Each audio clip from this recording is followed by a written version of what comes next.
Welcome to Catholic Connection with Teresa Tomeo, keeping you connected to your faith and your world.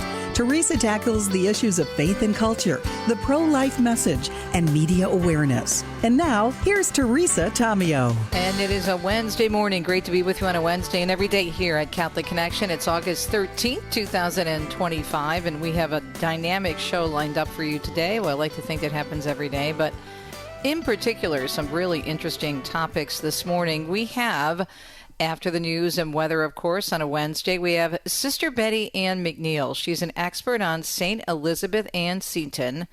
And, of course, her feast day is coming up at the end of the month. And we're also going to be talking about the 50th anniversary celebration of her canonization. Now, Sister Betty Ann is a member of the Daughters of Charity of St. Vincent de Paul and a scholar whose work has been published around the world. She's an expert on the first American-born saint, St. Elizabeth Ann Seton, and even edited the book about which we will be speaking, St. Elizabeth Ann Seton, A Spiritual Portrait, the second edition of the Soul of Elizabeth Seton. So very excited to talk about this great saint. And, of course, she did so much for Catholic education. And then for our Shrines and Wonders Wednesday, speaking of St. Elizabeth Ann Seton, did you know that there is a very strong Italy connection with this wonderful saint? It has to do with her husband and has to do with northwestern Italy, and we will explain. Also has to do with the beautiful processions that take place all over Italy, especially on the Feast of Corpus Christi, and what happened when she was present during one of those processions and recognized, long before she became Catholic, that that was Jesus in the Eucharist. But the beauty of Italy also had an impact on her soul as well. We will discuss in Shrines and Wonders Wednesday. Of course, a segment dedicated to my book, Italy's Shrines and Wonders, which was published earlier this year by EWTN. And I would highly recommend you get a copy because it's a great guidebook, but it also has wonderful stories about the saints and wonderful stories just about life in Italy. And again, published earlier by EWTN earlier this year. Don't forget our Saints in Italy series based on the same book, shot on location in central Italy. It's a free series from our team at Mission Advancement. You can go to EWTN.com/Saints in Italy. Very easy to sign up. Joan Lewis, speaking of Italy, will be joining us to wrap up our coverage on a Wednesday, the first hour of Catholic Connection, to talk about the Pope. And really warm, not only here in America, but around the globe and in Italy right now, in Rome, topping, 100 degrees. Yeah. And that's the reason, as you'll hear in the news and more from Joan, as to why they moved the audience inside today. The audience is over now because, let's see, it's 9 o'clock here Eastern time, and they're 6 hours ahead of us, so it's at 3 o'clock, so the audience is usually in the morning around 9:30. But think about it, in terms of sitting in St. Peter's Square and being under the sun. No, it's actually dangerous. So that's why they moved it inside. But the beautiful thing is that the Pope, afterward, is someone who really wants to be with the people. And so he was walking through St. Peter's Basilica and the square, walking, well, at least on the Pope Mobile, actually, greeting people. And what a wonderful thing for people who were there who couldn't get inside and who decided to brave the heat so they could get close to the Pope. So we'll discuss with Joan in the first hour of Catholic Connection. That is the first hour, a little bit more about the second hour later on in the program. Let's take a quick look at the weather for you this morning. We have heavy to excessive rainfall over the southern Appalachians that may bring areas of flooding. Gusty winds and low relative humidity will bring critical fire weather conditions to parts of the Great Basin and northern Rockies today and tomorrow. And then we have hot to extremely hot temperatures in place across parts of the western U.S. We do hope your Wednesday is going well so far. We appreciate your listenership here at EWTN's Global Catholic Radio. 4 minutes past the hour now. Let's check the news here on EWTN. Sorrow, if welcomed with sincerity, can be an opportunity for conversion and joy, for God never stops loving us. Pope Leo offering this comforting reminder during his general weekly audience today, his latest or last public event at the Vatican before departing for a few days at Castel Gandolfo later in the afternoon. The Holy Father observed reflecting on the betrayal experienced by Christ during his passion, adding that even at the darkest point, the light is not extinguished, but on the contrary, he says, it actually begins to shine.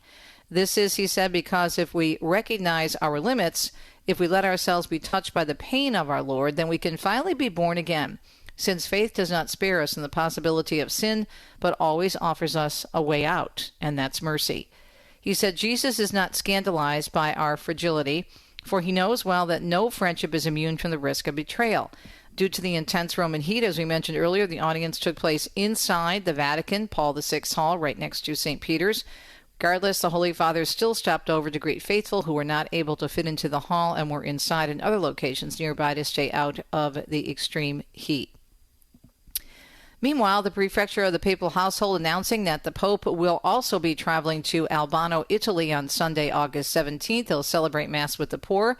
At 9:30 a.m. local time, the Holy Father will arrive at the shrine of Santa Maria della Rotondo in the beautiful town of Albano, a municipality located about 22 miles from the Vatican and bordering Castel Gandolfo, to celebrate Mass with a group of people who receive help from Caritas.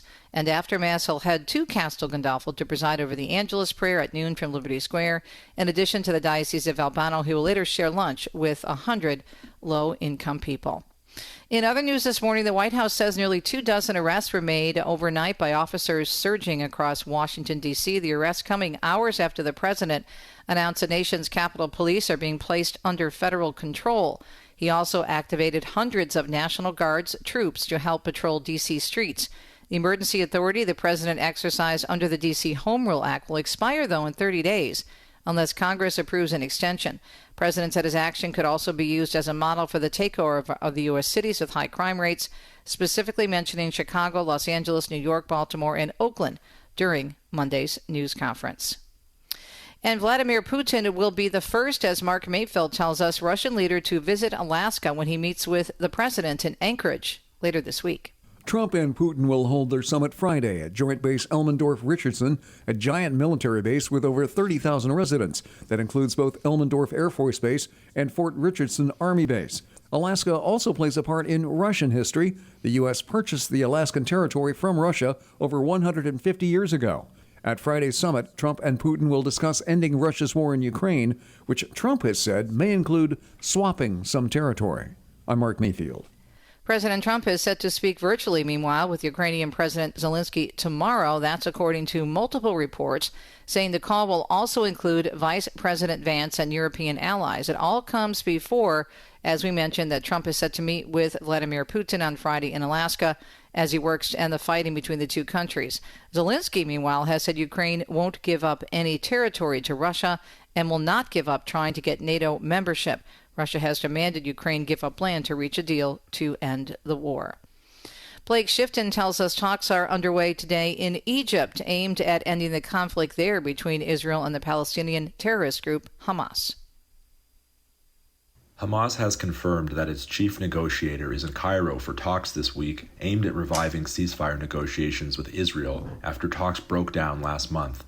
The Israeli offensive to seize Gaza City is expected to begin in October, and that looming operation is said to have created renewed urgency among ceasefire mediators to reach a breakthrough during the 2-month window before Israel launches its assault. Prime Minister Netanyahu confirmed in an interview on Tuesday that he is now focused on a comprehensive deal with Hamas that includes the release of all remaining hostages. Blake Sifton, Tel Aviv.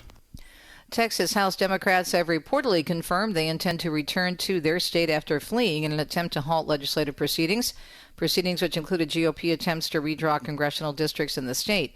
Multiple sources confirming to ABC 13 in Houston yesterday the absent House Democrats will return after feeling as if they accomplished their mission of killing the special legislative session called by Republicans to pass redistricting legislation. The special session expires next Tuesday. News of the lawmakers' imminent return to the state comes on the same day that Texas Senate Republicans were able to get the new congressional maps approved. They must now be passed in the House before Republican Governor Greg Abbott can sign them into law. The strategy by Texas Democrats to leave the state and abdicate their duties in an effort to stall Republican efforts is a strategy they have used before, as recently as 2021. Meanwhile, Chris Caraccio tells us the Texas Attorney General Ken Paxton is now seeking to have former Congressman Beto O'Rourke arrested. According to a legal filing, O'Rourke's Powered by People group continued to raise money to cover the expenses of Texas Democrats who fled the state after a judge temporarily blocked the group from soliciting money. Paxton is calling for a $500 fine for each act of contempt and for O'Rourke to be jailed. Texas Republicans are trying to put maximum pressure on Democrats to return to the state as the GOP looks to pass new maps ahead of 2026. I'm Chris Coraggio. President Trump may soon get the interest rate cut he's been looking for from the Fed. That's because last month's inflation report is better than expected. White House Press Secretary Carolyn Leavitt celebrating that news at a press conference yesterday. Today's CPI report revealed that inflation beat market expectations once again, and inflation remains stable. The Labor Department showing the Consumer Price Index, a general measure of how much people are paying for goods and services, and a key inflation indicator, was up 0.2% from June. Many economists say the report should be evidence that the president's tariffs are not leading to a spike in inflation, and it's now safe to cut rates possibly as soon as September. Firefighters are desperately trying to increase containment on the 3 wildfires burning in Rio Blanco County. The Leaf Fire continues to burn at more than 120,000 acres and is only 4% contained. But Fire Incident Commander Jeremy Dietz says the crews are having some success still guarding against the flames jumping over a key state highway. We are looking at areas of opportunity down here on the other side of Highway 13 if anything was to go. So we're doing our scouting down towards Rifle Gap. So getting folks out ahead of this. The Elk Fire burning 14,500 acres, 30% contained. The Crow Show Fire burning near the Rio Blanco Route County line is now at 300 acres and is 0% contained. Alaska's governor is issuing a state disaster declaration over what he fears could be coming as catastrophic flooding from what's known as a glacial outburst. It marks the 3rd straight year of serious glacier-related flooding in the capital city of Juneau, population around 30,000. And the cleanup continuing following severe storms in the Chicago area. Heavy rain moving through the city yesterday, and storms developed into the night. Several suburban homes were flooded. There was also high standing water on the city's south side, with some streets taking on 4 to 6 inches of water, especially in areas with poor drainage systems. Right now, though, it's still unclear if Tropical Storm Erin will affect the East Coast. The National Hurricane Center saying yesterday afternoon Erin was about 950 miles west of the Cabo Verde Islands with topping winds near 45 miles an hour. Forecasters expect the storm to become a hurricane over the central tropical Atlantic in the next couple of days. Now, the storm could reach the northern Leeward Islands over the weekend. The Virgin Islands and Puerto Rico may also be in its path. And Michael Kastner tells us a former security guard is facing charges for allegedly threatening Little League International and ESPN. Police in South Williamsport, Pennsylvania say 20-year-old Isaiah Randall texted his supervisor, "You better have heavy security," and "I will be back," after he was fired by a private security firm at Little League headquarters. Randall then reportedly posted a countdown timer called Mass Casualty Event on social media and tagged ESPN, Little League, and his former employer. Authorities said Randall's actions caused the Little League World Series to divert from normal operations. I'm Michael Kastner. We're so glad you're tuned in to EWTN's Global Catholic Radio and their production of this program, Catholic Connection, Monday through Friday here on the network. We have a great show lined up for you today. We try to do that every single day, of course. Work really hard at keeping you connected to the church and beyond, hence the name of the program. Really looking forward to having a discussion about a wonderful saint. We are going to be talking about St. Elizabeth Ann Seton. Not only is her feast day coming up at the end of the month, but also the 50th anniversary of her canonization. And there's a newly released book from our friends at Ignatius Press, St. Elizabeth Ann Seton, A Spiritual Portrait, 2nd edition of The Soul of Elizabeth Ann Seton. And the editor is going to be with us this morning about that book.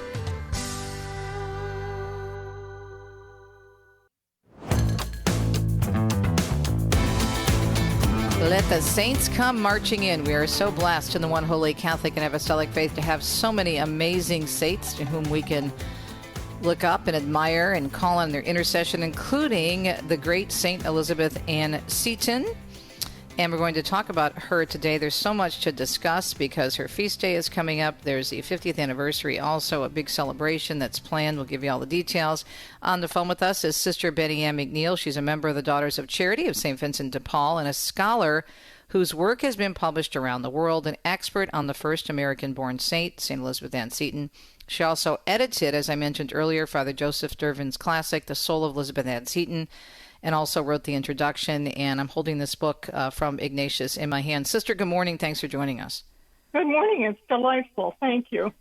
So let's talk first of all. There's so much to say about this great saint, but we have her feast day coming up. But let's start with the big celebration in terms of the 50th anniversary that's going to be going on. If you could share some of the great details about that.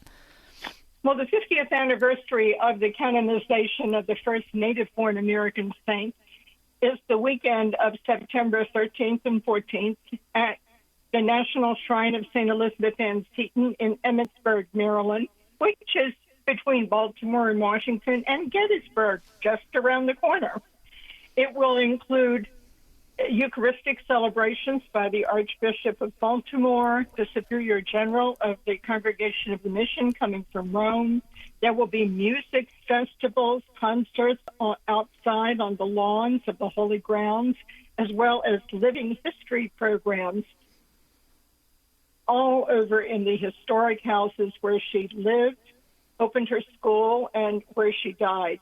It's a family event, and there's something for everyone. And there is no entrance charge, and food trucks will be around the campus. What's the best place, Sister, do you think, for people to go for information on the festival, first of all, the celebration? The best place is the SetonShrine.org, the website of the National Shrine of St. Elizabeth Ann Seton. Sister, you've got quite... Oh, sure. Go ahead. I just had a question about when you first got interested in this amazing saint. What sparked your interest? I read a biography about her when I was a youngster, and her father called her Betty, and my name is Betty Ann, and she lived by the seashore, and I lived by the beach of the Atlantic Ocean. So we shared a lot in common, including Episcopal roots and beachcombing. I didn't inherit her musical skills, but she's a woman whom I've grown to know and love over the years. And like all saints, she has become my personal model and intercessor, which is what saints are. And we're thrilled to be celebrating the 50th anniversary of her canonization. I was in Rome for the canonization in 1975. But we celebrate her feast day on January 4th, which is the day that she died. In terms of her life and her work, what is it, do you think, that people need to know? What do you think is most important? Her education, contributions, her conversion to Catholicism because the Eucharist had such an impact on her. What would you like people to know? I think the most important thing to know is that she's not a plastic statue. She was a woman, a human woman who knew the pain of loss and grief, who knew love, carried and birthed 5 children. She knew the pain of losing a spouse as well as 2 children. And she struggled with poverty at one point, but followed God's call in her life. She relied on divine providence, and she saw the invitation to come to Baltimore as an intervention of divine providence. And that's where she opened her first school, and where the idea came of establishing the Sisters of Charity, the first Native American community founded in the United States, the Sisters of Charity of St. Joseph. So I think the most important thing is she's a woman who lived and breathed and shared the Word of God, and she's a woman who was a daughter of the Church, loved the Eucharist, was nourished by it, and had a close bond with Mary, the Mother of God, as a mother and also as a sorrowful mother. So there's something in Elizabeth Seton for everyone. Even as an adolescent, she went through a period of adolescent depression and was tempted to do a drug overdose, but chose not to. Elizabeth Seton is relatable. She's relevant to modern men and women around the globe. Even she called herself a citizen of the world. Wow. Talking with Sister Betty Ann McNeil, a member of the Daughters of Charity of St. Vincent de Paul and a scholar whose work has been published around the world. Of course, an expert on the first American-born saint, St. Elizabeth Ann Seton. Let's talk a little bit about her devotion to the Eucharist. Well, first I want to ask you about, if we have time, we have about 4 minutes left, but quickly, in terms of her coming into the Catholic Church, that cost her a lot of relationships and pain, did it not? It did. And it was providential that when she was in Italy, because of her husband's health and his ultimate death, she was befriended by a very prominent Italian family who were educated in the faith. And in being hospitable, they took her around to the sites in Livorno and Firenze, Florence, and what is there to see but churches? So she experienced the liturgy, the mystique of the liturgy, and she began asking questions out of curiosity. Why do Catholics do this? Then out of real interest and for clarification. So it was in Italy that she met the faith and began to realize this is the true faith, and Jesus is truly present in the Eucharist. The real presence of Jesus in the Eucharist was very important to her. And when she came back to New York, when she returned, she had a Catholic heart and intended to convert, but met such opposition that she didn't. But she studied and she consulted and she read books and went through about an 18-month discernment process that was very emotional and distressing and trying.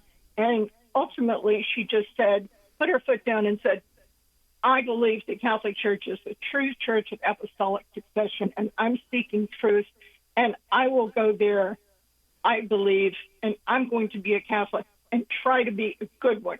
And indeed, she did.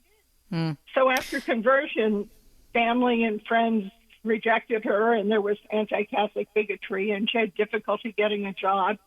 And the rest is history. The hand of God led Father William Dubourg, a Sulpician who was traveling to stop in New York while he was en route to Boston. And he met Elizabeth Seton, heard her story, and saw the opportunity to invite her to Maryland to start a school for girls, which he wanted.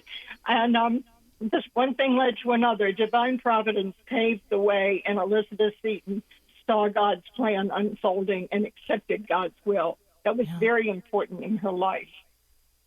It's so beautiful, though, because that time that she spent when she couldn't, she struggled in joining the church because of all the opposition. She didn't just, whine. She made something of that. She studied. She read books, as you said. She investigated the church even further. So that in itself, that strengthened her because it just, I think, affirmed her interest in her efforts regarding the Catholic Church. She was a woman of conviction and a woman of her word.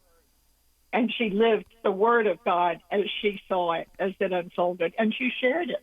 She wanted to prepare her students, the girls in St. Joseph's School, for the world in which they were destined to live.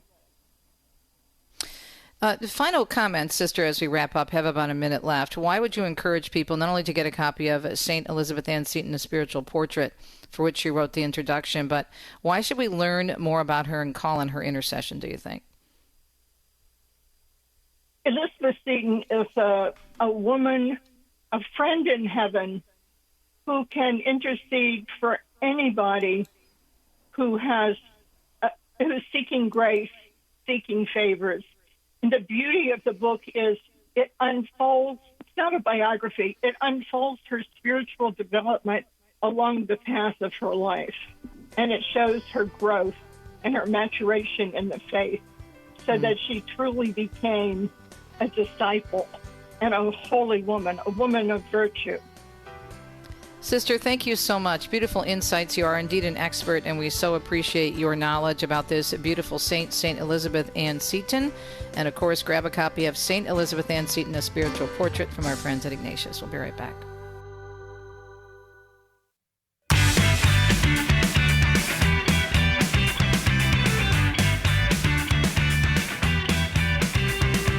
The Elizabeth Ann Seton Italian connection. Maybe you didn't know this. It's a great story about how, as you heard Sister Betty Ann McNeil mention, by the way, I misspoke. The Saints' feast day is in January, not at the end of the month. For some reason, I thought it was at the end of August. I was thinking probably of the festival that's coming up, which you should check out, by the way, with the Archdiocese of Baltimore and the Shrine, because it's going to be amazing, celebrating her 50th anniversary of her canonization. Again, a reminder about the book, St. Elizabeth Ann Seton, A Spiritual Portrait. So this is the time on Wednesdays that we do Shrines and Wonders Wednesdays, and this comes from my new EWTN book, Italy's Shrines and Wonders, Discovering Sacred Spaces, fascinating places and destinations off the beaten path. Now, Italy offers certainly enough about the saints because there are so many saints that were born, raised, come from the beautiful boot, Italia, Bella Italia.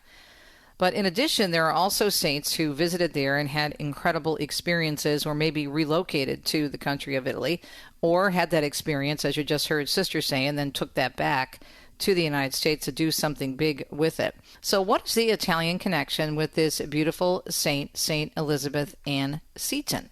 Okay. So her husband was a New York import-export businessman, William Seton, okay, and he had fallen on hard times, went bankrupt back in 1800, and became seriously ill in the year 1803.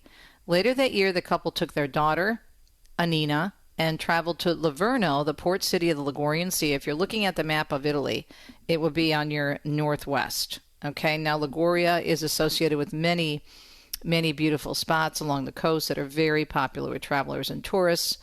Of course, Livorno is a very nice city, not too far from there. You also have Cinque Terre, the Five Lands. You have Pisa, which is technically in Tuscany, but that whole area, Liguria, Tuscany. Tuscany has quite the coastline. A lot of people don't know that, but there's a great, beautiful coastline in Tuscany as well. But Liguria is in a class in its own.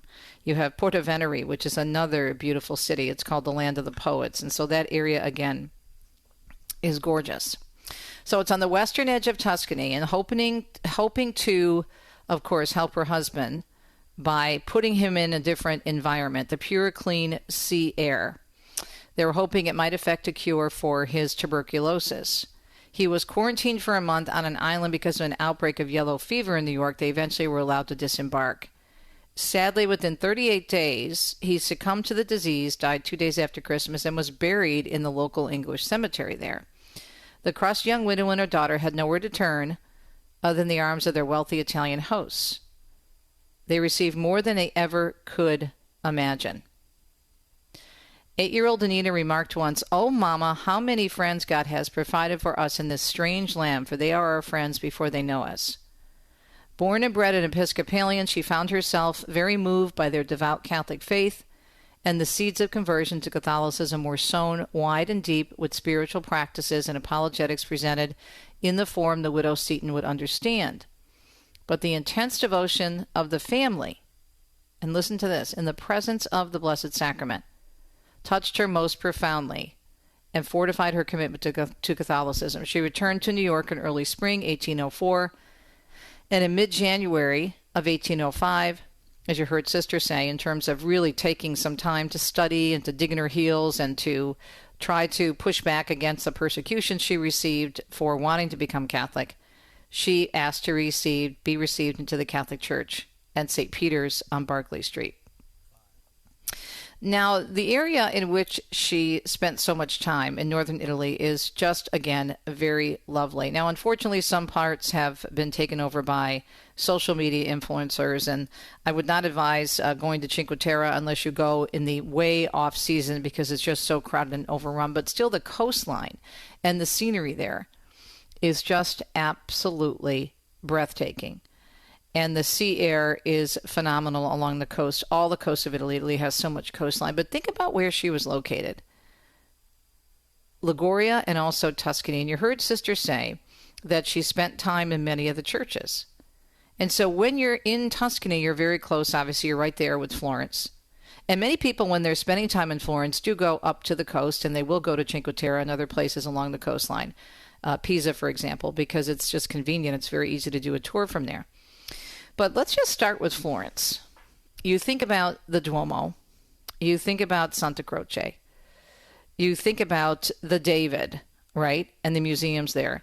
And nonstop religious art everywhere. But most importantly, she was moved by the family's devotion to the Eucharist. And one thing that, among the many things that Italy does so well, especially on the Feast of Corpus Christi, is they celebrate the Eucharist like no other country. And I've been all over the world. There are festivals, there are processions, there are beautiful dedications to Jesus' body, blood, soul, and divinity, wherever you are in Italy. Now, in my region of Umbria, where we live part-time, It's famous, for example, in Orvieto, and where the Eucharistic miracle of Corpus Christi is housed, of course, but also in the beautiful Umbrian town next to Assisi of Spella, where they just line the streets with these beautiful images, all made of flowers by the local people that are on the ground. Images of Jesus, images of a monstrance, images of Moses, images of the Bible, just to give you the sense of the beauty of the Catholic faith.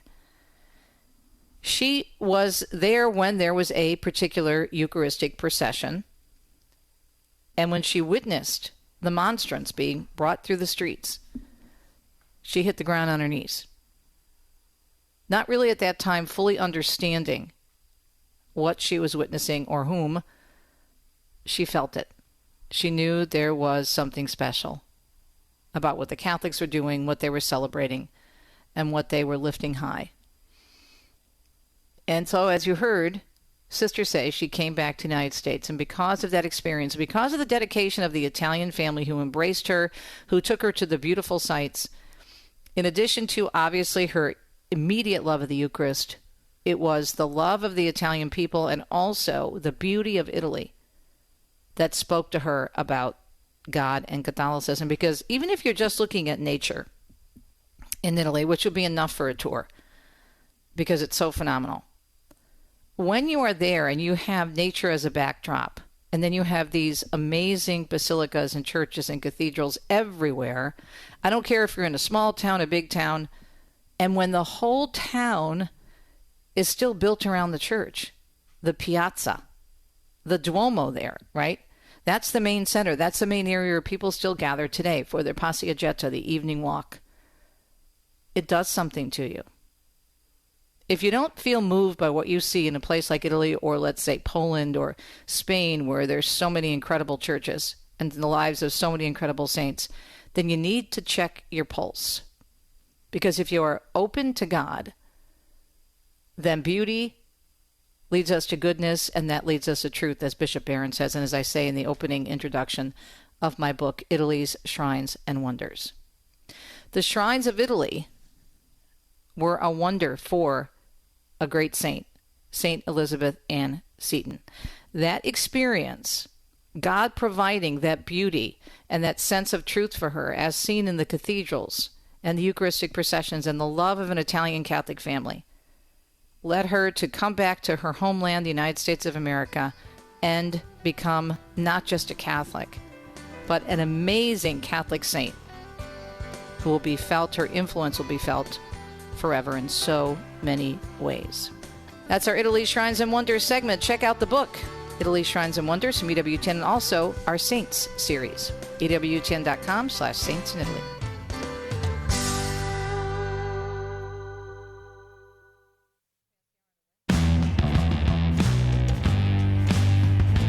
Minutes past the hour on a Wednesday. Speaking of Italy, we head back to the boot with my dear sister in Christ, Joni Jones Rome, of course. And I don't need to ask you how hot it is. I've been monitoring the situation because we head back to the motherland at the end of the month, and we're looking at our area in Umbria, and it's about the same that it is down in Rome. It's topping 100 degrees. How are things there, though? How are you holding up? Well, I haven't gone out that much simply because of my dental issue. A broken, therefore missing tooth. Been spending a lot of time trying to find doctors, etc. And I mean, Teresa, anybody who's listening who has lived in Italy, or, well, even if you're just a guest in Italy, you wouldn't know this. But if Italy in August is not just heat, Italy in August means vacation. Mm-hmm. And the closer you are to the 15th, the Feast of the Assumption, right, and the several days before and after, you do not want any emergency in your life. Right. Mm-hmm. Like Joan needing a dentist to replace a broken tooth, like plumbing or anything else. So you just you do what you can. Right. But I mean, you know, I went to a dentist today, spent several hours there this morning. My next appointment, because of vacations, cannot be until the 28th. That's 2 weeks from tomorrow. Yeah. Yeah. So, in any event, some people are doing well. The Holy Father, as you know, had the audience today because of the heat. I don't remember the last time this happened. Because of the heat, the audience, the weekly general audience, was moved into the Paul VI Hall. Mm-hmm. So, You had the hall, and then probably the atrium area.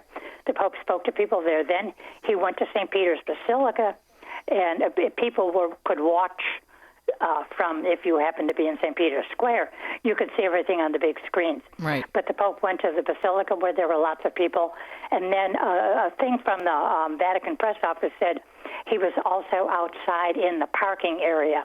And I think what they mean is there's a parking area right off of the Paul VI Hall for anybody who lives or works in the Vatican, like the Holy Father, because he's living in the building adjacent to the hall. So, he knows that area. And by the way, in 50 minutes, the Holy Father will be leaving the Vatican by car to go to Castel Gandolfo, where typically it's enough degrees cooler that you can finally be comfortable. But he was originally scheduled just to be there 3 days, but now he's going today, which is the 13th, and he will be back the afternoon or early evening of the 19th. So I'm glad he's getting that quality time. It's something like 2 or 3 days longer than they had planned, but he'll be. So his last Vatican thing for 6 days was the audience, and then on Friday, which is Ferragosto, I can't think, and I think I almost want to say Christmas. No, I will say Christmas, but maybe only Easter is bigger than Ferragosto, the Feast of the Assumption. Right. It's been that way for so long. For example, Vatican holidays, Vatican employees have off the 14th, 15th, and 16th. Sunday, of course, is a Sunday, so they have that off as well. But it really is a very big time here, vacation time. And right now, I can't tell you how many stores. If you go between my house and like Home Baked in that tunnel that goes across the river or to the river, I can't tell you how many stores are closed, and they will be closed for the next 2.5 or 3 weeks. Coffee bars, really touristy places, will generally be open, but a lot of restaurants close, pharmacies, your dry cleaners, stores. I mean, it's just phenomenal what closes. And offices, lawyers, doctors. And when they go away, they'll go away for 3 to 4 weeks. Right. Something, we can't imagine that, right. In our country.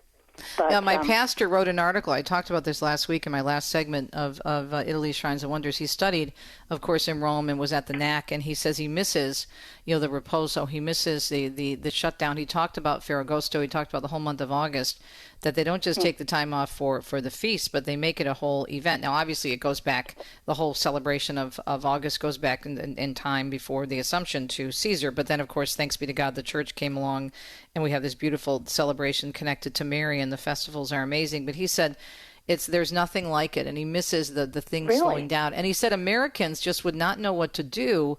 Exactly. And he wasn't encouraging people to take a month off. He was just saying that even now, people in America won't take a longer vacation. They'll just take 2 or 3 days. And he says you really need to, even if you don't want to spend the money, to slow down and embrace il dolce far niente, the sweetness of doing nothing. We really need to do that. And even though it can be frustrating if you're traveling there during August, it's nice to kind of get into the flow of things when you're in a foreign country, especially in Italy, and embrace their habits, embrace their traditions, as opposed to fighting them. Right? Well, and Teresa, if you're coming, as a visitor or a pilgrim for the whole year, very little is going to change in your program, because the things that have been laid out for you on your itinerary, the various tours, it can be secular, so Roman Colosseum and everything, or obviously churches, basilicas, etc. Those are all going to be open.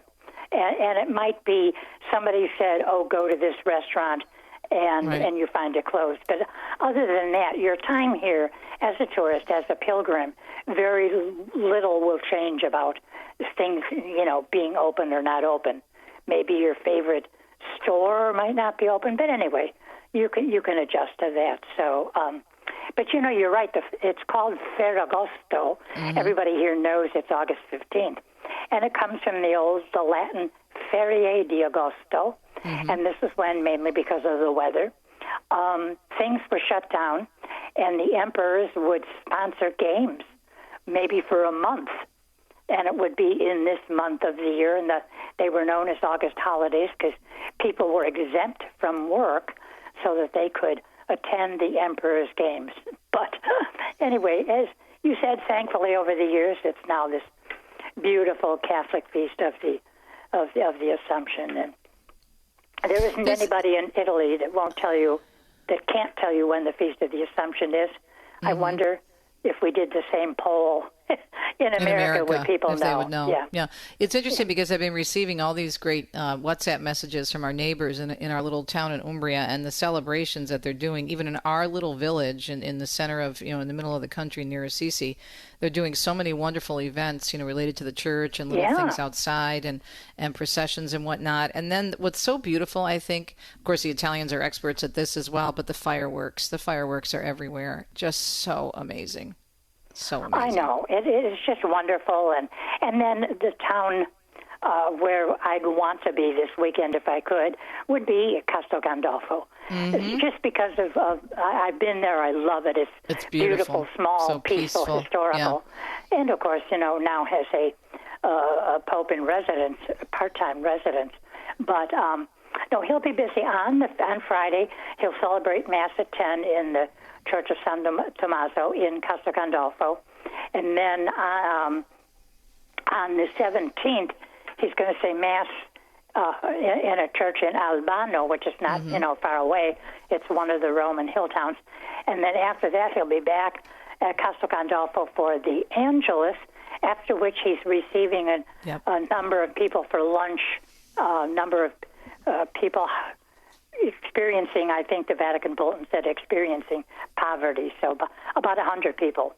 So that'll be nice. We'll look forward to hearing that report and seeing those pictures. So, and then I'm really hoping, Joni, that his presence at Castel Gandolfo, which is such an incredible town itself, it will interest more people who visit Italy. I'm trying to encourage them. I've got a friend who's spending some time in Rome in September, and she's been there before. She's looking for different things to do. And I said, you really should go to the hill country, to the hill towns. In addition to Albano, you have, of course, Castel Gandolfo, but then you have what I love. Another town I love is Frascati, which is just so pretty and has wonderful white wine, and they're well known for their porchetta. There, and it's just, you could just pick a town and just park and stroll through, but it's just so pretty, and it's cooler than Rome because it's it is a hill country. It's up in the hills, so it's not going to be that much cooler, greenery. But a little bit. I mean, forested area, But Teresa, what we were talking about a minute ago, needing a vacation, taking time off, having a change of scenery, if nothing else. What I love about these hill towns, what I know you do too, is the fact that they are so small. Yes. That the word frenetic or frantic pace of life, it just doesn't exist. And you find yourself slowing down. And it's like your blood pressure just drops. And I'm serious. If you could feel it almost. Exactly. No, it's just the word relax takes on a new meaning. When you realize your whole body, not just your mind, your whole body is, giving in to this slower pace, to watching people walk, not run from point A to point B, to sit for, 2 hours, hour and 3/4, 2 hours over a single glass of wine. Yep. Of course, if there's two people, you'll split a bottle. Yep. But it's just there. People come, in any month out of the year, but obviously, I would say spring, summer, and fall for something like Castel Gandolfo to experience the full beauty, sit on a terrace, overlook the lake, have a fantastic lunch, and a glass of the local white wine, which is just out of this world. Amazing. Yep. Yeah. And so inexpensive, so affordable, but so good. Even the house wine, if you ask for, the house of the house wine, and you get, let's say, a Vino Bianco, their Vino Bianco or their Vino Rosso, it's not going to be bad wine because they take a lot of pride in their products, and it'll be something that they've made or something that they get from a local winery. It's just an incredible experience. And even if you do get frustrated, I know if you're going in August, there's a lot of crowds as well in certain areas, but keep that in mind. Think about the heat, make plans ahead of time, but just slow down. And that's what it's all about, right? Well, and also, I think is Yeah, but also I think heat. taking in the history of the as Catholics, in addition to sure. Il Dolce Far Niente, understanding what they're celebrating, what we're celebrating for the Assumption. Exactly. But I have to say that in these days of extreme heat, I mean, the government has certain advisories, and it's like, you know, if for any reason you could do it, you wouldn't want to leave your house between like 9:30 in the morning and 6 at night or 6:30. Obviously, you have to, but take it easy, walk slowly. Oh my gosh, stay on the shady side of the street. And drink plenty of water and drinks like that, but just relax. Just know that unless you have to catch a plane, you don't have to be anywhere on that kind of time. Just enjoy it. There's so much to take in when you sit down at a cafe or a wine bar and you're having your aperitivo, your prosecco or your Aperol spritz, or maybe just a coffee. Just slow down and take it in. And also think about the beauty. I was just talking about the connection between St. Elizabeth Ann Seton and Italy, that it was a beauty in the Eucharist when she was in Italy, in northern Italy, in Liguria, that really spoke to her heart. Well, we've got to run. Went by so fast. Look forward to talking with you, God willing, next week. And I imagine you're going to have all kinds of great stuff on your blog, Joan's Rome, and we'll check it out because so much going on during Ferragosto, of course, the Feast of the Assumption coming up this week. And Father Mitch is going to be talking about that tomorrow, and we'll tell you more about that. Sure. Coming up. All right, my dear. Well, you take care. God Stay bless cool. You all. You're in my prayers. And stay cool. Appreciate your updates. And send us some pictures. Put them up on your blog. Really appreciate it. Of course, Joan Lewis with us every Wednesday for our Joan's Rome connection to Rome. And she's been there for over 40 years. And she is an expert on Rome. That's why I had her endorse my book, which she says she really liked. Anyway, we'll be right back to let you know what's coming up in the second hour of Catholic Connection on a Wednesday, August 13th. You are listening to the one, the only EWTN. Stay tuned.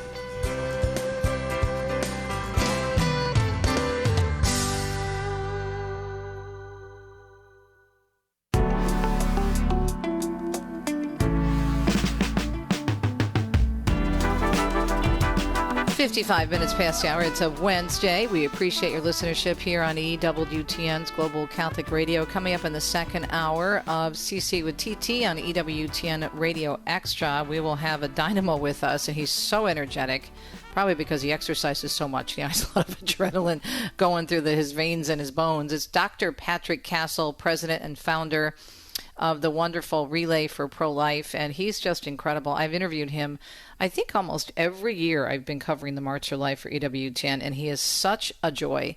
He is so in love with the Lord, he's so in love with the faith, and he's so on fire for the beautiful teachings of life from womb to tomb. So we'll find out about the Relay for Pro-Life, which is actually coming up in a few weeks, and he'll give us all the details. And we're going to get his story on why he founded this wonderful organization of runners and walkers. And what's really cool about the Relay for Life and being a pro-life runner with him is you don't have to run. Let's say, a lot of people have been running for years. Dominic was running for years and then had to go to walking because the knees, gave out after a little while. Not too badly, but to the point where the doctors are saying, do some other exercise because it does take its toll. But you can do other kinds of exercise. You can walk, you can stroll, whatever. Just get moving for life. So it's a beautiful thing, and we'll discuss with Dr. Patrick Castle. We'll have 2 segments with him. And then 2 cents, I want to talk about slowing down again. So you've got one area where you're moving, but the importance of also slowing down. Il dolce far niente, the sweetness of doing nothing. We'll be right back.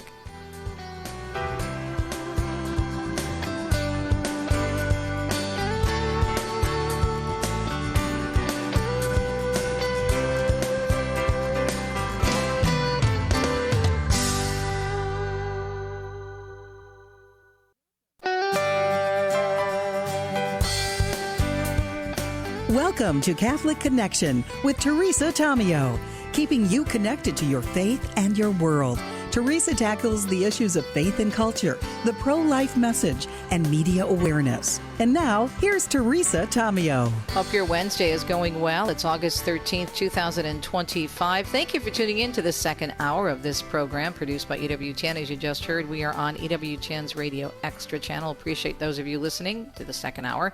And, of course, tuning in online or on your app. So excited about our guest today. We are going to have 2 segments with this dynamo, Dr. Patrick Castle, who's a bundle of energy. He is a president and founder of Life Runners, and he's going to be talking about the A-Cross American Relay for Pro-Life. It's a very cool event. It's coming up in a couple of weeks, I think about 3 weeks actually. And what's cool about it is even though he represents pro-life, runners, you don't have to be a runner to be involved, and he'll explain that coming up. But really the story behind this ministry that he founded, why he did it, and the impact it has had across the country. And these folks run and walk across the country for the relay in all kinds of areas, some that are sensitive and appreciative of the pro-life message, others who are antagonistic. And in this climate right now, who knows what could happen in terms of maybe someone, God forbid, possibly taking it even further. So we'll talk about how they keep up their strength, both physically and emotionally, and what it means to be one of the runners or walkers in the, of course, pro-life runners group that he started. Dr. Patrick Castle joining us. Now, in 2 cents this morning, I was going to do something else, but I decided after talking to Joni in the first hour of our program for our segment with her on Joan's Own that we've been doing for years, she was talking about Ferragosto. All right, that's the Feast of the Assumption in Italy. That's what they call it. Now, the whole Ferragosto, though, has a big history.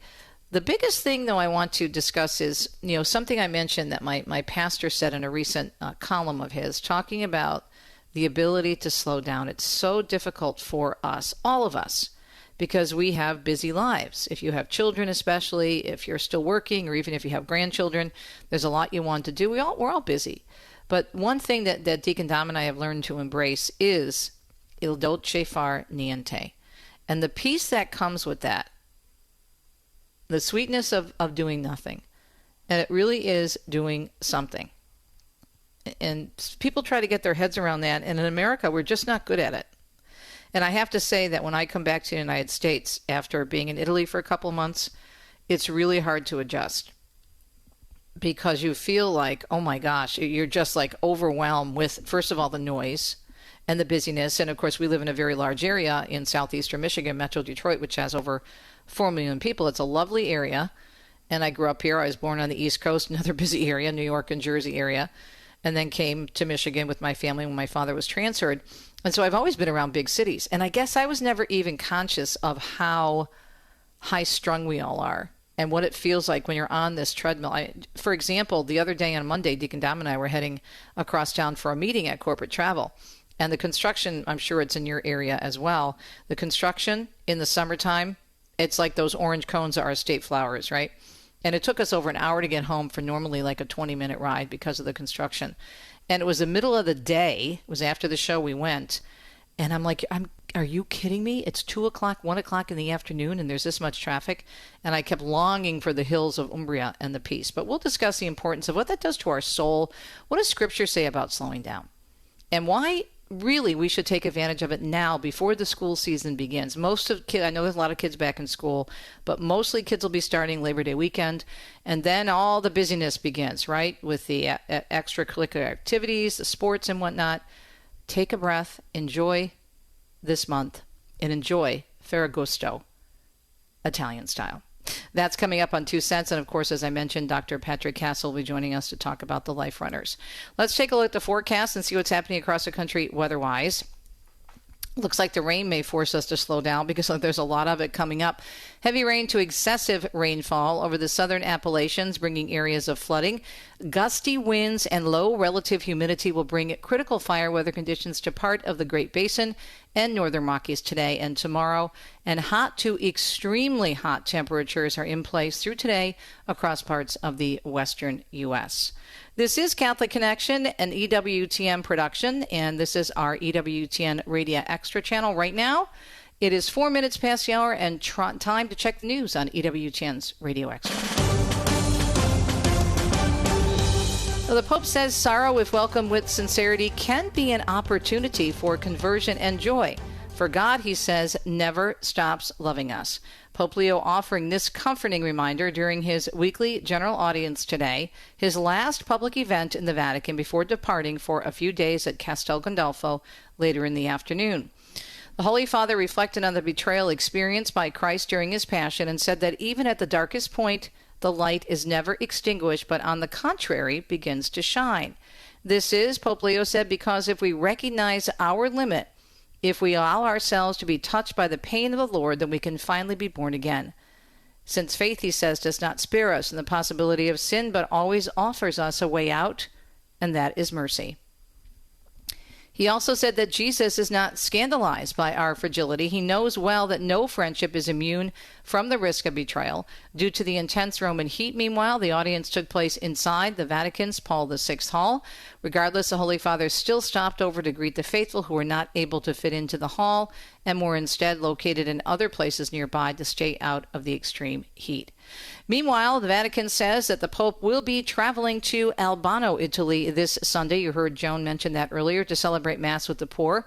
At 9:30 a.m. local time, the Holy Father will arrive at the shrine of Santa Maria della Rotondo in Albano. And that's a beautiful, beautiful area, as we mentioned earlier, about 22 miles outside of Rome, just south of Rome, from the Vatican and bordering Castel Gandolfo, to celebrate Mass with a group of people who receive assistance from Caritas. And after the Mass, he will head to Castel Gandolfo, presiding over the Angelus, and then he will later lunch with 100 low-income people.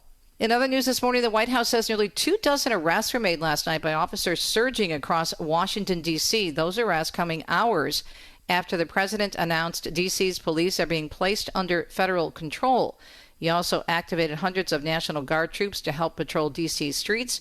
The emergency authority the president exercised under the D.C. home rule, though, expires in 30 days unless Congress approves an extension. The president saying his action could be used as a model for the takeover of other U.S. cities with high crime rates, specifically mentioning Chicago, Los Angeles, New York, Baltimore, and Oakland during the news conference earlier this week. Meanwhile, as Mark Mayfield tells us, Vladimir Putin will be the first Russian leader to visit Alaska when he meets with President Trump in Anchorage this week. Trump and Putin will hold their summit Friday at Joint Base Elmendorf-Richardson, a giant military base with over 30,000 residents that includes both Elmendorf Air Force Base and Fort Richardson Army Base. Alaska also plays a part in Russian history. The U.S. purchased the Alaskan territory from Russia over 150 years ago. At Friday's summit, Trump and Putin will discuss ending Russia's war in Ukraine, which Trump has said may include swapping some territory. I'm Mark Mayfield. President Trump, meanwhile, set to speak virtually with Ukrainian President Zelensky. That will happen tomorrow. That, according to multiple reports, which said the call would also include Vice President Vance as well as European allies. This, again, all coming before he is set to meet with Putin on Friday in Alaska as he works to end the fighting between the two countries. Zelensky has said Ukraine won't give up any territory to Russia and will not give up trying to gain NATO membership. Russia has demanded, meanwhile, Ukraine give up land to reach a deal to end the war. Blake Sifton reports talks are underway in Egypt aimed at ending the conflict, meanwhile, between Israel and the Palestinian terrorist group Hamas. Hamas has confirmed that its chief negotiator is in Cairo for talks this week aimed at reviving ceasefire negotiations with Israel after talks broke down last month. The Israeli offensive to seize Gaza City is expected to begin in October, and that looming operation is said to have created renewed urgency among ceasefire mediators to reach a breakthrough during the 2-month window before Israel launches its assault. Prime Minister Netanyahu confirmed in an interview on Tuesday that he is now focused on a comprehensive deal with Hamas that includes the release of all remaining hostages. Blake Sifton, Tel Aviv. Texas House Democrats, in other news, reportedly confirming they intend to return to their state after fleeing in an attempt to halt legislative proceedings, which included GOP attempts to redraw congressional districts in the state. Multiple sources confirming to ABC 13 in Houston yesterday the absent House Democrats are returning after they say they feel as if they've accomplished their mission of killing the special legislative session called by Republicans to pass redistricting legislation. The special session expires next Tuesday. News of the lawmakers' imminent return to the state comes on the same day, though, that Texas Senate Republicans were able to get the new congressional maps approved. They must now be passed in the House before the governor can sign them into law. And the strategy by Texas Democrats to leave the state and abdicate their duties in an effort to stall Republican legislative efforts is a strategy they've used before, as recently as 2021. Texas Attorney General Ken Paxton is seeking to have, meanwhile, former Congressman Beto O'Rourke arrested, as Chris Garagio explains. According to a legal filing, O'Rourke's Powered by People group continued to raise money to cover the expenses of Texas Democrats who fled the state after a judge temporarily blocked the group from soliciting money. Paxton is calling for a $500 fine for each act of contempt and for O'Rourke to be jailed. Texas Republicans are trying to put maximum pressure on Democrats to return to the state as the GOP looks to pass new maps ahead of 2026. I'm Chris Coraggio. Some good news on the economy. President Trump may soon get the interest rate cut he's been asking for from the Fed. That's because last month's inflation report is better than expected. White House Press Secretary Karen Lynn-Leavitt celebrating the news yesterday at the White House press conference. Today's CPI report revealed that inflation beat market expectations once again, and inflation remains stable. The Labor Department showing the Consumer Price Index, a general measure of how much people are paying for goods and services, and a key inflation indicator was up 0.2% from June. Many economists say the report should be evidence that Trump's tariffs are not leading to a spike in inflation, and it's now safe to cut rates, possibly as soon as next month. Firefighters are desperately trying to increase containment on 3 wildfires burning in Rio Blanco County. The Lee Fire continues to burn at more than 120,000 acres and is only 4% contained. But Fire Incident Commander Jeremy Dietz says the crews are still having some success guarding against the flames jumping over a key state highway. We are looking at areas of opportunity down here on the other side of Highway 13 if anything was to go. So we're doing our scouting down towards Rifle Gap. So getting folks out ahead of this. The Elk Fire burning 14,500 acres and is 30% contained. The Croshow Fire burning near the Rio Blanco Route County line is now at 300 acres and is 0% contained. Alaska's governor issuing a state disaster declaration over what he fears could be coming catastrophic flooding from what's known as a glacial outburst. It marks the third straight year of serious glacier-related flooding in the capital city of Juneau, with the population around 30,000. And the cleanup continuing following severe storms in the Chicago area. Heavy rain moving in through the city yesterday afternoon, and then more storms developing into the night. Several homes were flooded. There was also high standing water on the city's south side, with some streets taking on 4 to 6 inches of water, especially in areas with poor drainage systems. And finally, it's still unclear if Tropical Storm Erin will affect the East Coast. The National Hurricane Center says this afternoon Erin was about 950 miles west of the Cabo Verde Islands off the west coast of Africa, with winds at 45 miles an hour. Forecasters expect Erin will become a hurricane, though, over the central tropical Atlantic over the next few days, and the storm could reach the northern Leeward Islands over the weekend, and the Virgin Islands and Puerto Rico may also feel its effects. It's a Wednesday morning, now 13 minutes past the hour. We appreciate your listenership, and I think you'll appreciate some input from the Italians and, of course, from our Lord, more importantly, on why we need to slow down. Il dolce far niente, especially during Ferragosto, August. More on that coming up.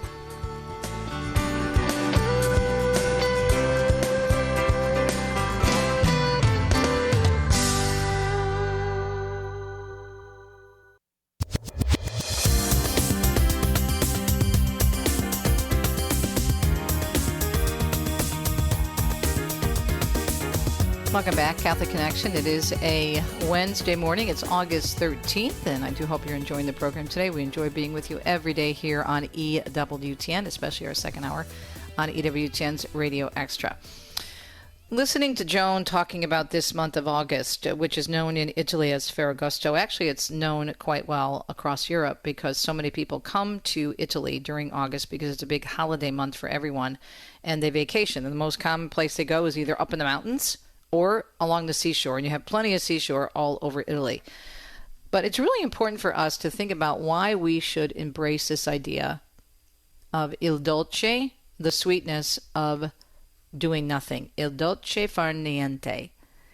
Deacon Dom and I actually have a little sign in one of our rooms of our little place over in Umbria reminding us of that. And it's very difficult sometimes coming from the United States of America, even though we're FBIs, as I like to say, full-blooded Italians, and to adjust. But it has done so much for our peace and for our relationship with God. I don't know if you heard Joan Lewis in the first part of the program when she was talking about slowing down. Obviously, the heat will force you to slow down. First of all, if you do too much, you're going to get exhausted, and you can't handle it. And so one of the best things to do for your body, for your mind, for your spiritual benefit is to just slow down. Okay? It's so important. I don't know if you heard her talk about going for a glass of wine or maybe some nice cold bottled water. Pellegrino is my favorite with that little slice of lime.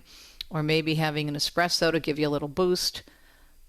Whatever you're doing, you will see when you walk through all the different towns of Bella Italia, whether it's a big city such as Rome or Milano in the north, even as busy as Milan is and Rome, you will see people taking time for their aperitivo. Now that word comes from aperto, which means to open or open. When you see signs that say Domenico aperto, that means we're open on Sundays. You see chieso, that means it's closed. So aperto means open. So this idea of aperitivo comes from the thought of opening your palate and being ready for your meal. But in Italy, it's come to mean time with friends, time to reflect, time to sit and be still. And yes, she mentioned that sometimes they will spend an hour, at least an hour sitting and having a cocktail or maybe a light glass of Prosecco or even just some nice sparkling water. And what do? They sit, they talk, they catch up on the day. And also many times you'll find people sitting there by themselves, maybe just reading or looking around. You'll also see so many people slowly strolling the streets. And you see this a lot even in busy Rome, in neighborhoods like Trastevere, beyond the Tiber River, which is a very, very beautiful area, one of the oldest in Rome. It's my favorite area of Rome. And you see people strolling arm in arm, laughing, talking, dressed very nicely, and just enjoying the evening and enjoying each other. And it's important for us to do that. And unfortunately, in America, I still think we need a lot of work in this area, myself included, even though we spend so much time in Italy. My pastor wrote about this last week in his parish bulletin article. And missing the days of when he was in Italy as a young priest studying for advanced degrees, he spent probably 4 years in Italy, living at the beautiful North American College in Rome. But he said it was so great because everybody would slow down, not just during Ferragosto, which he also mentioned in the article, but they would slow down every day. Now, this doesn't happen too often anymore in Rome because of the tourism. It does happen, as Joan said, during Ferragosto in many places because of the holiday and feast day. But Rome has gotten so big and so busy with tourism that you'll pretty much find most places open. But back when my pastor was in Rome, probably that was like 25 years ago, they did still do, of course, il dolce far niente on a regular basis and have their aperitivo, which they still do. But in terms of slowing down and shutting down, it's not so common in the big cities anymore as it used to be. It's still there, but not as common. But he loved it because he could, so many of the guys, he said, would take a nap in the middle of the afternoon because that's what you do. And it was interesting, the very first time Deacon Dom and I went to Italy, this is before I was in Catholic Radio, our tour guide in Florence, who was wonderful, and it was like, I don't know, noon, we finished our walking tour of Florence. She said, okay, now I have to go home for riposa and I have to cook my husband dinner. And I'm like, dinner? It's noon. Not realizing that pranzo, or lunch, is the main meal of the day. And they go and they spend time and then they take a nap and then they come back to work afterwards, usually about 4 o'clock. And my pastor was lamenting that so many of us, and for vacations in August or even with Italy, they don't just take 1 or 2 days. They take weeks sometimes. Now, maybe we can't afford, and I'm just not just talking financially, maybe we have too many responsibilities, which is understandable, especially if you have a young family. Maybe we have too many responsibilities to take extended vacations. But we could all certainly revisit the importance of il dolce far niente, the sweetness of doing nothing, especially when it comes to our relationship with God. If you take a look at the verse in the Psalm, Psalm 46:10, it talks about being still and knowing I am God. God is our refuge and our strength, an ever-present help in trouble. Therefore, we will not fear. Though the earth give way and the mountains fall into the heart of the sea, right? Though its waters roar and foam and the mountains quake with their surging, there is a river whose stream makes glad the city of God, the holy place where the Most High dwells. God is within her. She will not fail. God will help her at break of day. Nations are in uproar, kingdoms fall. He lifts his voice, the earth melts. The Lord Almighty is with us. The God of Jacob is our fortress. Come and see what the Lord has done, the desolations he has brought on the earth. He makes wars cease to the ends of the earth. He breaks the bow and shatters the spear. He burns the shields with fire. He says, and this is again Psalm 46:10, "Be still and know that I am God. I will be exalted among the nations. I will be exalted in the earth."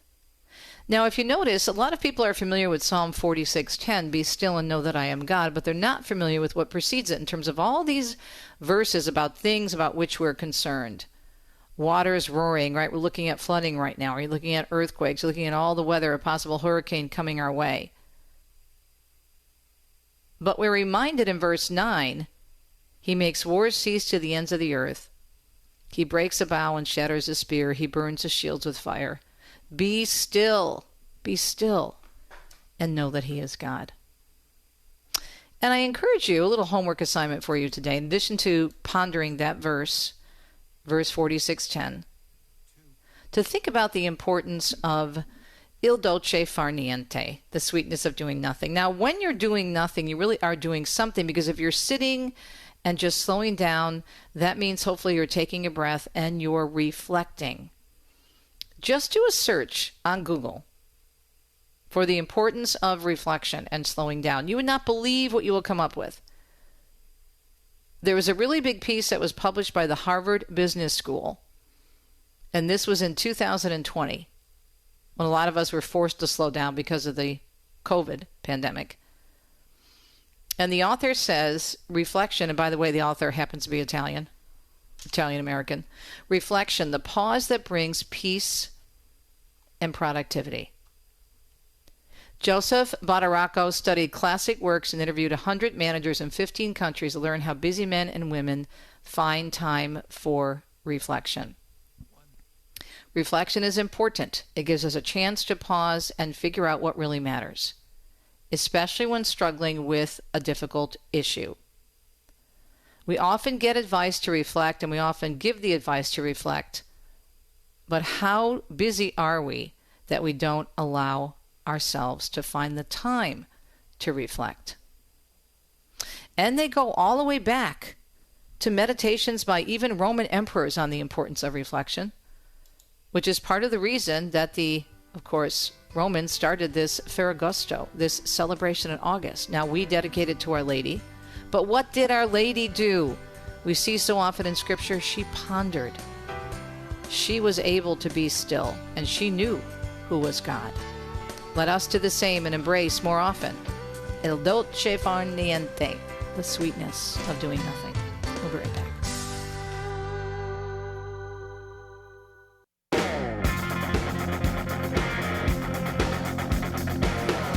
There's a time for slowing down and reflecting. As we mentioned in the last segment, there's also a time to get moving for the Lord. And so we're going to switch gears a little bit here and have you check out liferunners.org. They have a big event coming up from September 5th to October 25th. And the founder of Life Runners, the website is liferunners.org. Our friend Dr. Pat Castle is joining us this morning. Hey, Doc, how are you? Doing well. God morning, Teresa. God morning. With us. Yep. So what's new? Well, you mentioned the big event. I mean, I guess you could say we're in that warm-up. We're all getting warmed up for the largest spanning pro-life event in the world, the Across America Relay for Pro-Life. And it is going to kick off on September 5th, as you mentioned, and some really exciting, piercing the culture locations. San Francisco, in front of just a beautiful light of a church and school called Star of the Sea. And 90 students are going to take the big Remember the Unborn banner through San Francisco, all the way to the Planned Parenthood on Bush Street in San Francisco, 2.6 miles, like a little, their own March for Life, if you will. So there's the west arm kickoff, and then the east arm will kick off from an abortion facility in New York City and go 1 mile to Times Square with 3 Remember the Unborn banners, with a large group processing through New York City, if you can envision that. And then the north arm kicks off in Fargo in front of the Cathedral of St. Mary's with Bishop Fulda, and it goes 2.6 miles across the state line of North Dakota into Minnesota to the Red River abortion facility with a great public witness. And then lastly, the south arm kicks off at the University of Texas at Austin, goes across the campus with that great message, again, the big blue Remember the Unborn banner, with a group of life runners really just kicking it off, amplifying the message, and getting this 51-day event, 5 September to 25 October, and it adds up to 5,124 miles, 12 million steps, 1,476 5K segments of people wearing their witness, wearing that royal blue Remember the Unborn shirt, in these little 5K segments, walking or running in their neighborhoods or on the course, making a big cross over America.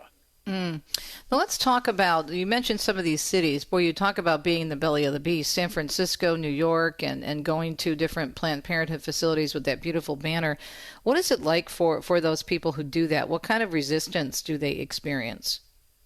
Yeah, what a great question. And the good news is 99% of the responses are positive. So what it does is it draws out the positive aspects of the culture. Mm-hmm. So even in a place like San Francisco, where you think, oh my goodness, we're going to be overwhelmed, culturally by the culture of death. So the Holy Remnant that's driving amongst that traffic that sees a big Remember the Unborn banner, they pause, they roll their window down, they give a thumbs up, they honk, wave, because they're like, wow, it's like a scene out of Lord of the Rings when the big eagles show up or the trees, come in. It just feels like, wow, help is here. So that's 99%. Now, of course, the 1% in such places, you are getting, you're number one with the middle finger and get a real job yelled out. And I'm like, this is my job. This is everybody's job to defend the least of the least. So you get some of that. And then you smile, bless, reflect that kind of negative, evil response. Right.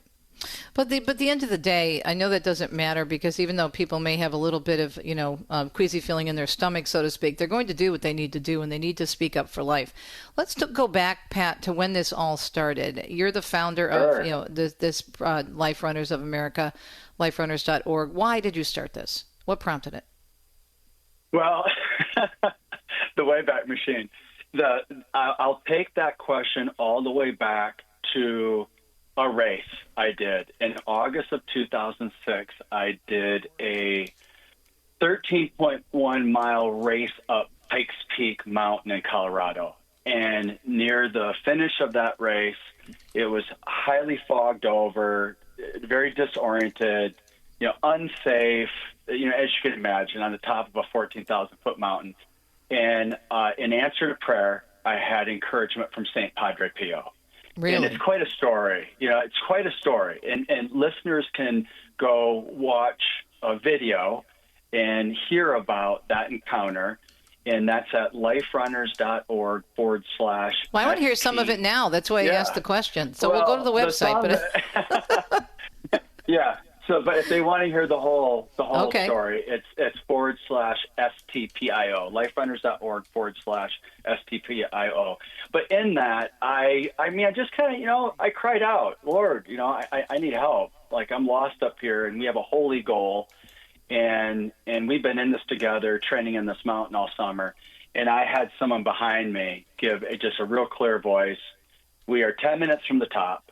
We are on pace. We are going to break 3 hours running up this mountain, which about maybe 40 or 50 people out of the 2,000 do this. It was just a desire in my heart.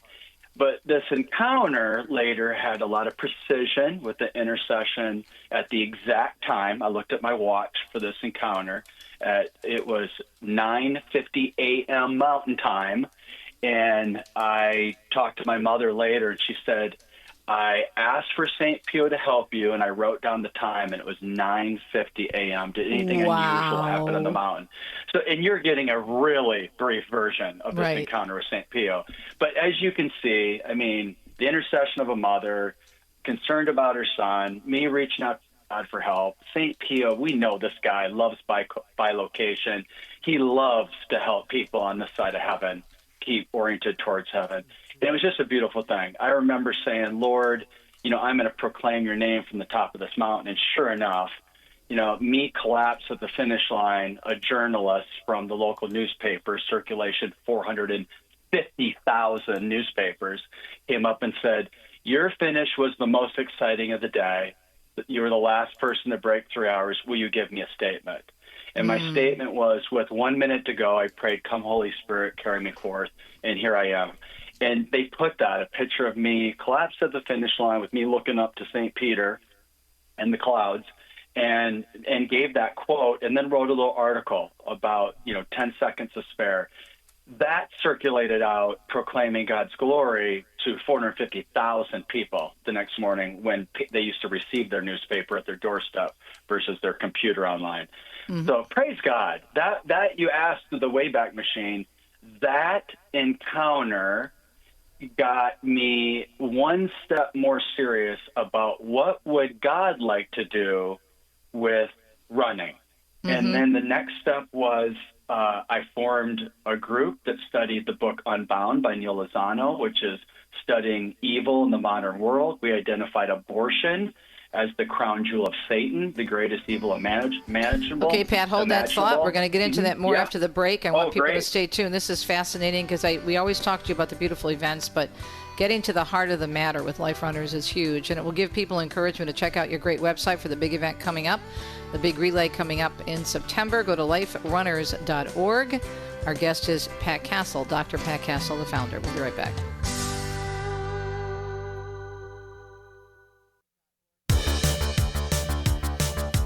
The website is liferunners.org. The founder, our wonderful guest, Dr. Pat Castle, established in 2008, the world's largest pro-life team with almost, 25,000 teammates who remember the unborn jerseys as a public witness, which is a huge witness.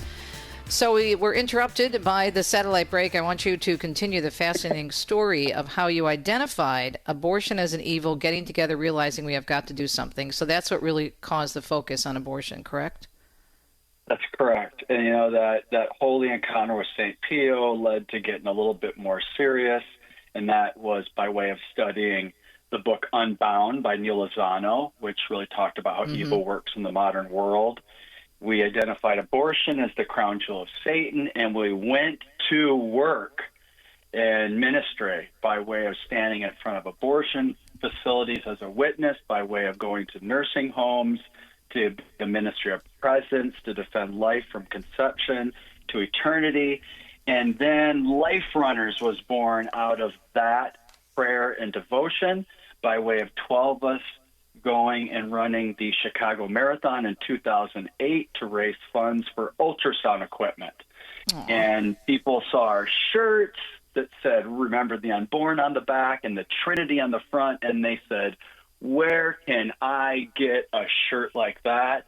And now what began as 12 of us is now nearly 25,000 of us, ages 0.1, meaning babies in onesies that say "Remember the Unborn." I know, I love those. Teammates. They're so stinking cute. I love those. That's right. Yep. I gave you one of them to give to a friend or something, right, or a family member. And I think how cool is it that parents and grandparents will register their little infants, in the spirit of baptism, if you will, to put their faith in action, to wear a little onesie with the Trinity on the front and "Remember the Unborn" on the back. And what a powerful witness for the culture to see a little baby in that onesie. And then we've got people wearing the shirt in nursing homes, in wheelchairs, and all ages 0.1 to 101 officially registered on the team. And it's beautiful. It's beautiful. And you and I talked during the break that running's optional. And maybe a lot of people are at ease, right? Like, oh, running's optional. Maybe people will listen a little closer. Everybody's qualified. We all have to wear something. Why not wear our witness?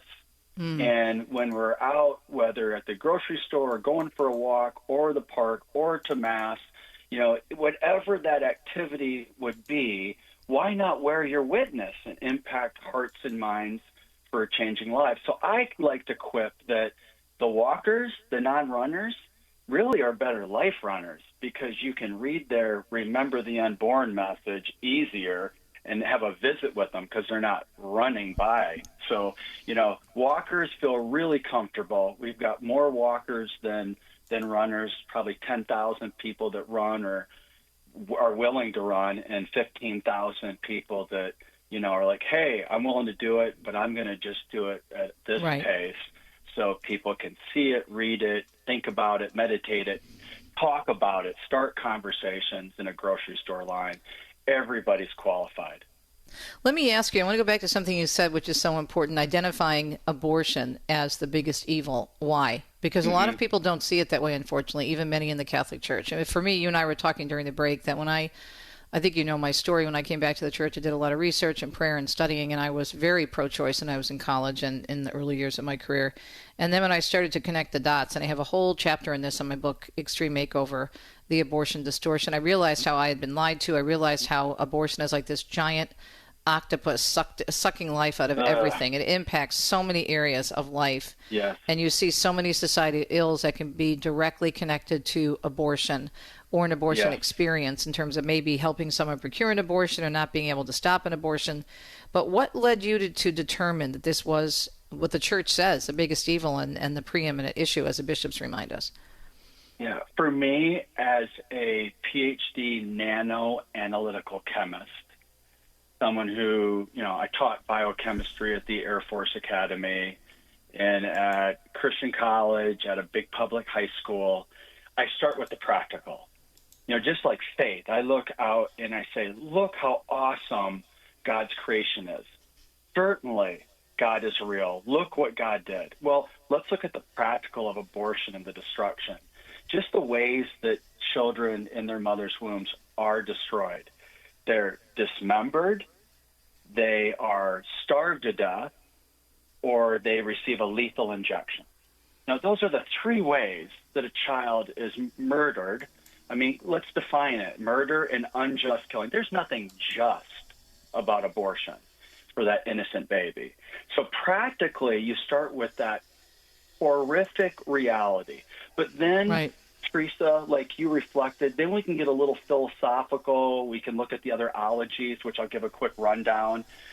From the standpoint of philosophy, we know that, first do no harm. From the standpoint of political science, the first duty of the government is what? To protect the people, the opposite of abortion.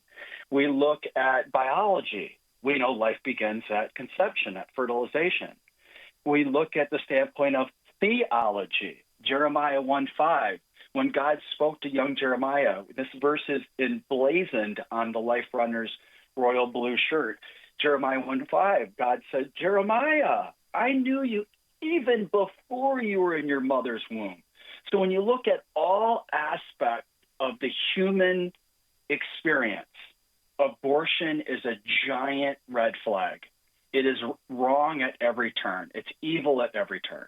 That would be my response. It is. I mean, and there's so much, too. If you look at, for example, I remember interviewing Vicki Thorne, the late Vicki Thorne, who was a wonderful pro-life warrior, and she had done an extensive amount of research on men in prison, Doc, about the impact abortion has had on them, that there are so many men who are in prison who either helped procure an abortion with their spouse or their girlfriend or maybe a child, or were denied the right to talk about their baby and stop someone, their girlfriend or wife, from getting an abortion. And what that did to them psychologically, and the frustration and the anger and the pain and how they acted out. So you think that it's not connected. Well, it's a quote-unquote decision between a woman and a doctor, which is a bunch of baloney, because we all know that the woman doesn't even see the doctor until the abortion. And the doctors that, if they're doctors at all, that still perform abortions, they don't even have to be an OBGYN. They can be be a podiatrist, for crying out loud. Right. But they're the bottom of the barrel, scraping the battle. And so everything that the culture sells us about abortion, it's just the opposite, which is because it's a tool of the devil, and the devil is the great divider and the greatest liar.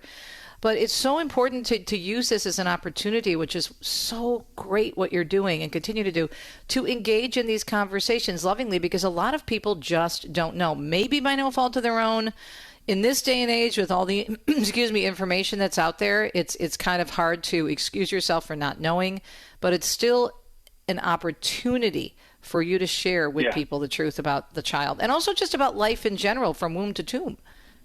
That's right.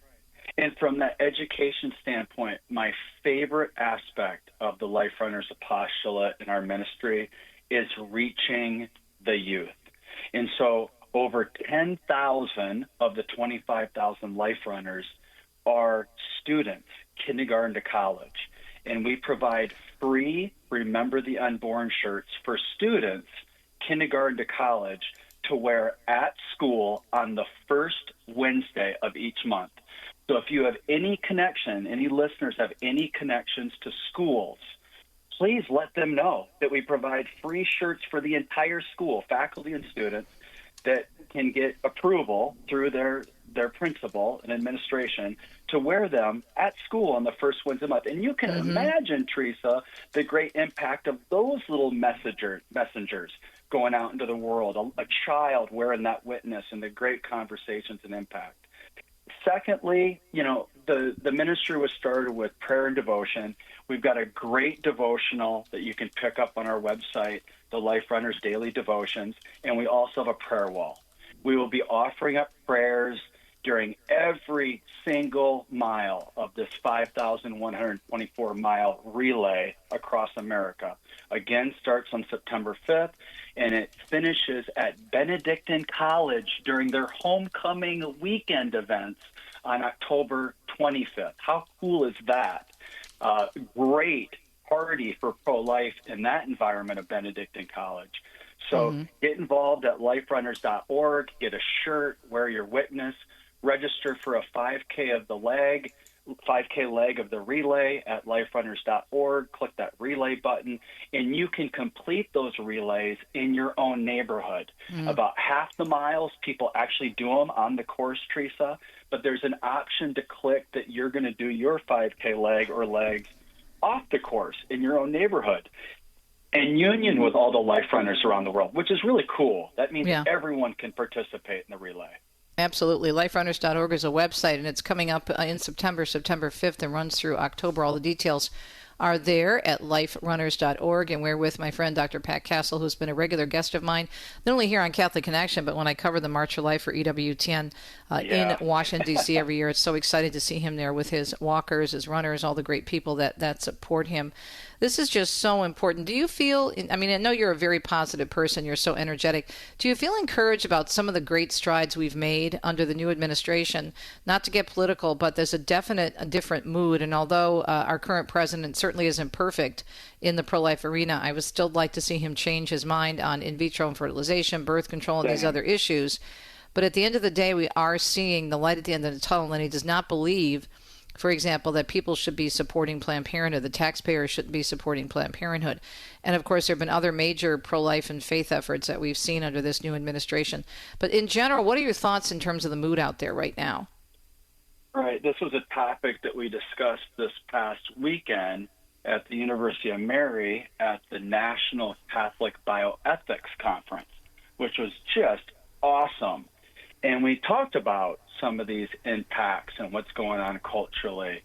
And it is encouraging. It's encouraging that the scaffolding for God and for God's gift of life is getting reestablished in our culture. It's a great image, great analogy. Yeah, it's scaffolding. And we know we have so much work now to fill in that scaffolding. But we've had to rebuild, haven't we, Teresa? We've had to rebuild that scaffolding for a culture of life. And boy, has this administration gone to work in rebuilding that scaffolding for what it means to be an American, per our Constitution, per the Declaration of Independence. I mean, look at some of the verbiage in those documents, like God-given, self-evident, unalienable. I mean, come on. And I love the fact that they refer to, to, for example, Caroline Leavitt, the press secretary, she refers to when she talks about transgender ideology, she doesn't call it life-affirming care, which it's not. It's just the opposite. Just like abortion is not choice, it's murder. She calls it mutilating surgeries for minors.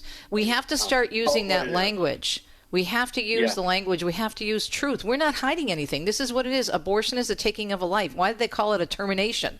Right? Remember the movie Terminator? He was going around killing people. That's why he was called the Terminator. So don't sit there and tell me this is a health issue or this is choice. It's about death. Death to the child, death to the mother, what it does to her heart and her spirituality. But I do feel a sense of, I think people are feeling more freedom. There was a recent law that was passed that allowed people to put out their faith in full display on their desks and put out images of the Lord or their faith or scripture verses. That's changed. So I think there's a lot of work that needs to be done. No politician certainly is perfect, but I think we are making real strides. So Pat, we're out of time. Any final thoughts for those thinking about maybe joining the relay coming up in September? Yeah, I would say your little sacrifices, your little witness adds up to a big witness. So you're amazing. On a shirt. You put on a shirt. We're out of time. I got to wrap you up, but check out the website, Awesome. liferunners.org. Your little witness is a big witness. That's a great way to close this segment. Thanks, Pat. God love you, and we'll talk again soon. liferunners.org. We'll be right back.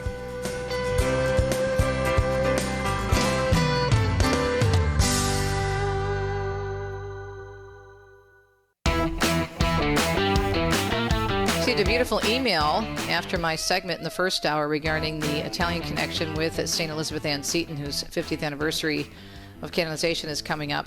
This is from Allison. She says, I was very touched by your commentary this morning on your radio show about Mother Elizabeth Ann Seton's connection to the Italian port town of Livorno. As I emailed you earlier this year, we took a Mediterranean cruise that brought us to that port last May. I found it to be a bit rugged, but still a beautiful seaside town. We did not have much time to visit, but since then I've been curious about its possible significance in Catholic culture and faith. I had no idea that it was central to the story of Mother Elizabeth Ann Seton. Listening to your commentary relating her experience there with her daughter and husband was very moving. It gave me goosebumps. I love visiting Italy so much and plan to visit more places there if God will allow. So that's a beautiful email. Thank you, Allison. Appreciate it. And again, if you like to visit Italy and maybe you can't travel right now, get a copy of EWTN's book that just published it for me this year, Italy's Shrines and Wonders, and go online for our mission advancement because they have a wonderful, wonderful programs there, including, and they're all free, my Saints series, all shot on location in Italy. EWTN.com/Saints in Italy. Tomorrow, all about the Assumption. Father Mitch Paca with the history of the dogma. Why didn't we have the dogma approved until the 1950s? We will find out. And then a revert to the faith talks about the importance of Mother Mary and his life and his reversion to the Catholic Church. That is my wonderful friend, Chuck Gaedica, will be back with us tomorrow morning. Have a great Wednesday. God bless you. Ciao, ciao, as we say in Italy.